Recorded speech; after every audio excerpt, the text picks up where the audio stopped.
আম খাওয়ার পরে এই 5টা খাবার আপনি কখনো খাবেন না। এটা জানার পরেও যদি আম খাওয়ার পরে এই 5টা খাবার খান, আল্লাহ তাআলা কোরআনে বলছে ওয়ালা তুলকু বিআইদিকুম ইলা তাহলুকা, খবরদার যেই জিনিস তোমাকে শেষ করে দেয়, যেই জিনিস তোমাকে ক্ষতি করবে, খবরদার ওর ধারে কাছেও যেও না, ওইটা তুমি ভক্ষণও করো না।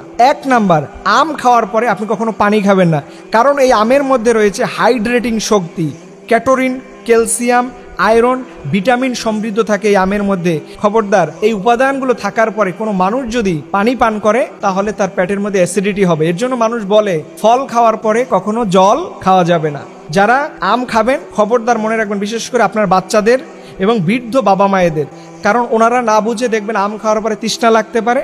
যদি আপনার পানি খেতে মনে হচ্ছে অন্তত 20 থেকে 25 বা 30 মিনিট পরে আপনি পানি খেতে পারবেন। এটা বিশেষভাবে নজর রাখবেন বাচ্চা এবং মুরব্বীদের উপরে, খবরদার এটা ভুল করা যাবে না। 2 নাম্বার, আমের সাথে দুধ বা দই জাতীয় খাবার খাওয়া যাবে না। এই খাবারটা খায়নি এরকম মানুষ খুব কমই আছে যারা আমের সাথে দুধ দিয়ে এই আমের সিজনে তারা খায় না। এর জন্য আমি বলবো আমের সাথে দই বা দুধ মিক্স করে এটা খেতে যাবেন। এটা যদি খান আপনার শরীরে প্রচুর পরিমাণে অ্যালার্জি হবে, এবং অ্যালার্জি হয়তো আপনার শুনতে স্বাভাবিক মনে হয়, এই অ্যালার্জির কারণে স্কিনে ক্যান্সার পর্যন্ত হতে পারে, ভয়াবহ রোগ হতে পারে। এর জন্য আম খাওয়ার পরে আমের সাথে দুধ বা আম খাওয়ার পরে দই কখনো এটা খেতে যাবেন না। 3 নাম্বার, আম খাওয়ার পরে করলা খাবেন না, বা করলা খাওয়ার পরে আম খাবেন না।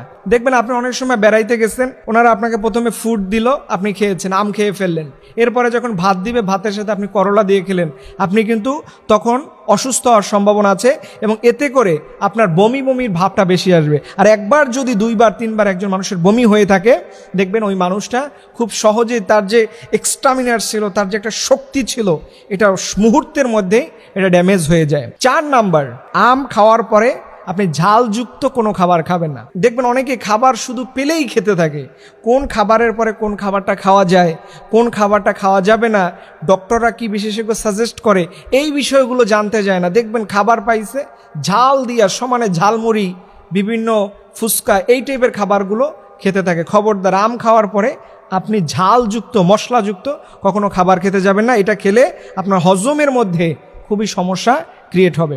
সর্বশেষ এবং 5 নাম্বার হচ্ছে কোমল পানীয়, সফট ড্রিঙ্কস। আম খাওয়ার পরে এগুলো খেতে যাবেন না।